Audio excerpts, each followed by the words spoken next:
Graça e paz para todos.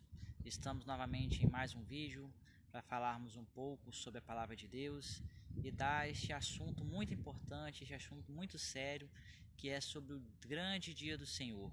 Dia este que foi profetizado desde os tempos do Antigo Testamento, frisado por todos os grandes profetas dos antigos livros, falado e frisado pelo nosso Senhor e Salvador Jesus Cristo, e esse dia está mais próximo do que nunca.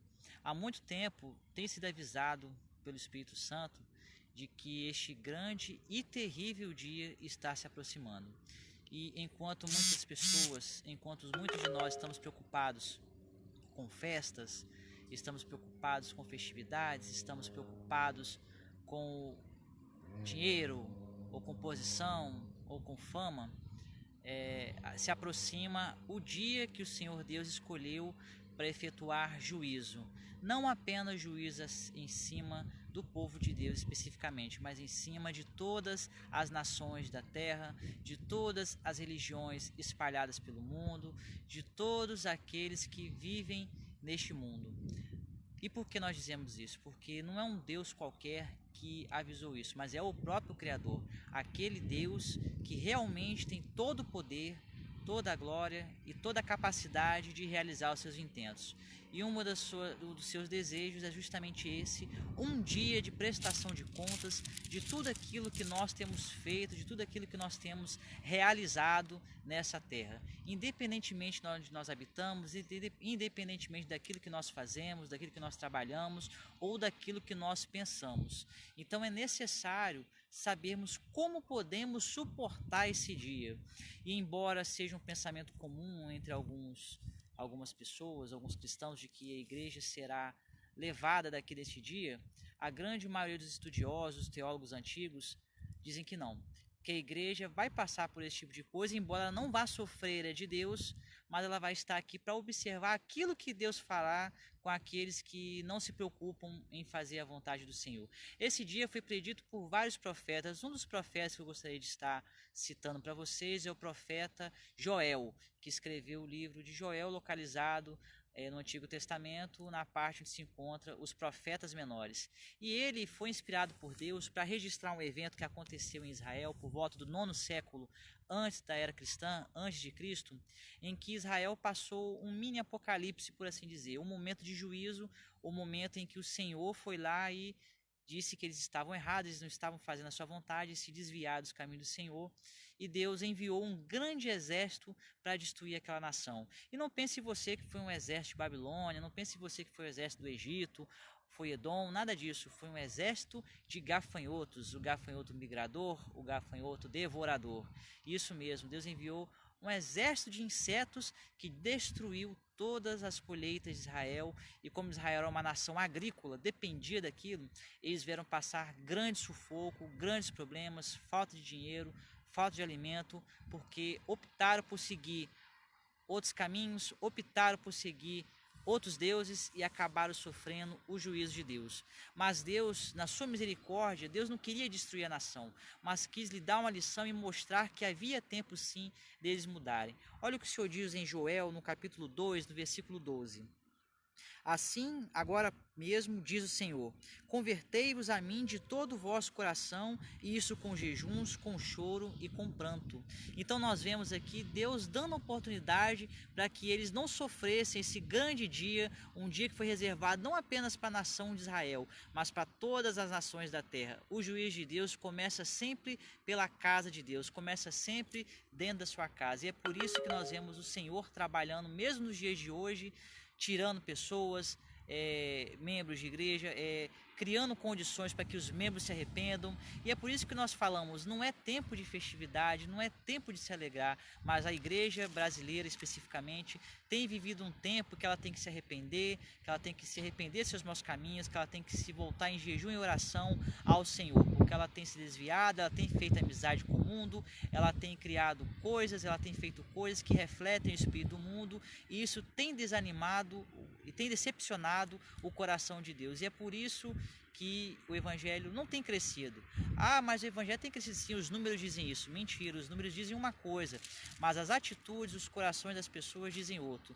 Nós conhecemos e vemos pessoas convencidas do evangelho, mas não convertidas, porque a conversão muda o coração, a conversão muda a natureza, a pessoa deixa de pecar, ela passa a fazer a vontade de Deus, ela passa a servir a Deus com toda alegria, ela não está preocupada com cargos, com títulos, com posições, ela está preocupada em fazer a vontade de Deus, a amar o próximo, como ele ama a si mesmo. E é por isso que nós dizemos que sim, pode haver um crescimento do movimento gospel, mas de verdadeiros evangélicos, o crescimento não está tão grande assim. E é por isso que é necessário jejum, oração e muita busca do Senhor nesse momento.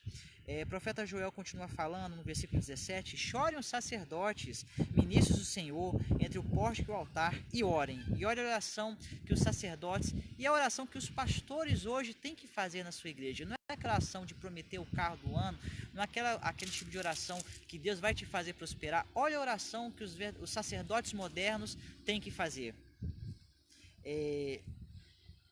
Poupa o teu povo, ó Senhor, e não entregues a tua herança à vergonha, para que as nações façam escárnio dele. Porque hão de dizer entre os povos, onde está o seu Deus? E é por isso que o movimento evangélico, por isso que muitos evangélicos têm se sentido humilhados, porque Deus não tem agido hoje como agiu no passado, simplesmente porque o povo não tem se arrependido, o povo tem orado errado, o povo tem pedido errado. Nós temos que orar por perdão, nós temos que orar por consagração, nós temos que orar e pedir que Deus tenha misericórdia em nossas vidas, não achar que simplesmente o povo que não serve a Deus vai ser destruído, nós estamos de boa. Não, muito pelo contrário, o dia do Senhor vai vir também sobre a igreja de Cristo. A diferença é que nós sabemos e nós podemos buscar perdão e sermos preservados do dia do Senhor. Grande e terrível dia. Muitos ficam com medo do diabo, muitos ficam com medo do Armagedon, mas o vencedor dessa batalha é o Senhor Jesus. Ele já venceu. Ele vai vir apenas para cumprir tabela, por assim dizer. Mas o Senhor tem sim um dia de prestação de contas e todos nós devemos estar preparados para isso.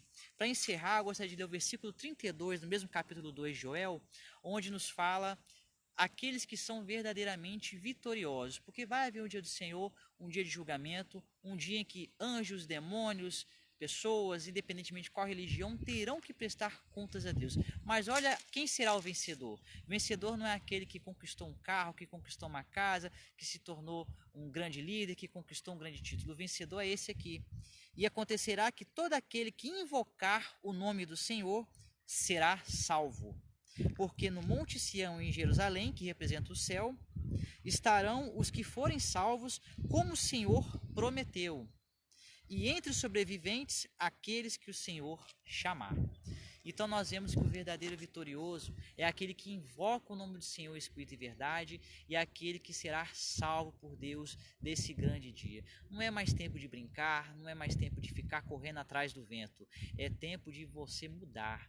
É tempo de você se consagrar mais a Deus, de você dedicar mais tempo a Deus, a você trabalhar na sua obra, a você falar de Deus ao máximo de pessoas possíveis. Porque se você ligar a televisão, se você ler os jornais e se você conhecer as profecias bíblicas, você vai entender o que eu estou falando. Que uma grande guerra se aproxima, que os 7 anos da grande tribulação já estão aí às portas, e só vai sobreviver, só vai vencer aquele que invocar, ou seja, aquele que adorar, aquele que servir, aquele que se converter ao Senhor de todo o coração, porque não tem como fugir disso, não tem como escapar disso, não tem como você simplesmente pensar, eu vou ser arrebatado antes. E se não for? E se por acaso, como eu creio, como muitos teólogos, e como nós podemos inferir pela própria Escritura, a igreja estiver aqui, se o anticristo se levantar, se o anticristo começar a perseguir a igreja, como é que você vai reagir? Você vai fugir? Você vai aceitar a vontade dele por medo de morrer? Ou você vai invocar o nome do Senhor até a morte? Porque o Senhor prometeu que aquele que invocar o seu nome será salvo. Salvação eterna, salvação da nossa casa eterna, Nova Jerusalém, os céus, o paraíso de Deus.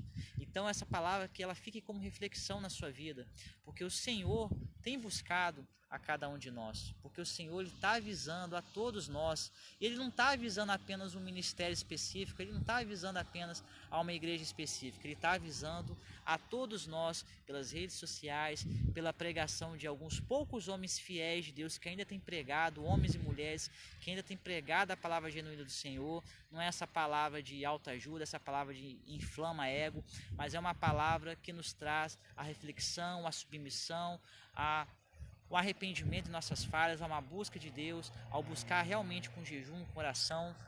É isso aí que Deus quer para nossas vidas, e é isso que o Senhor tem avisado a sua igreja nesses últimos dias. Compartilhe esse vídeo, compartilhe essa mensagem, compartilhe o Evangelho do Senhor, porque nós fomos levantados para falar de Cristo nesses últimos dias. Se arrependa dos seus pecados, aceite a Jesus como seu Salvador e creia que você pode ser preservado desse dia, porque nenhuma nação do mundo vai ser preservada no dia do juízo do Senhor, a não ser aqueles que fizerem a vontade do Senhor. Agradeço a todos pela audiência, por ter estado aqui. Muito obrigado pela presença de todos. Que Deus abençoe as suas vidas. Compartilhe esse vídeo. Se inscreve lá no nosso canal no YouTube, Ministério Peregrino de Deus. Se inscreva na nossa página no Facebook, Ministério Peregrino de Deus. E que você possa ser abençoado e que você possa compartilhar esse vídeo para que muitas outras pessoas sejam abençoadas em nome de Jesus. Mais uma vez, muito obrigado. Que Deus abençoe a todos e Shalom.